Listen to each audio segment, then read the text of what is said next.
UP में विधानसभा चुनाव नजदीक आते ही नेता एक दूसरे में जमकर हमला बोल रहे हैं। फिरोजाबाद के सिरसागंज विधानसभा सीट से प्रत्याशी पंकज मिश्रा ने विपक्षी पार्टियों पर जमकर निशाना साधा है और पंकज मिश्रा ने बीजेपी को सिर्फ वादे करने वाली सरकार बताते हुए कहा कि गरीबों के अच्छे दिन नहीं आए, सिर्फ बीजेपी के अच्छे दिन आए हैं। वहीं सपा और बीएसपी पर निशाना साधते हुए पंकज मिश्रा ने कहा कि सपा में कलह की वजह जनता से लूटे धन के बंटवारे की है।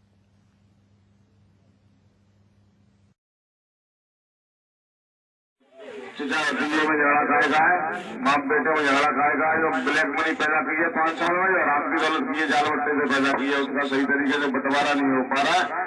इस बात का समाजवादी पार्टी में झगड़ा है। बहुजन समाजवादी पार्टी का आप जानते ही हो कि आपके अपने वोट को राधे कर देते हैं। कितने लोगों जो जाया देता है वही जाने में लगता है, और जो जाया देगा भैया 1 के 4 करेगा नहीं करेगा। तो तुम मुझे बता दो कि महंगाई के जमाने में इन्होंने कौन सा नेता तुम्हें लगा 1 के 4 नहीं करे।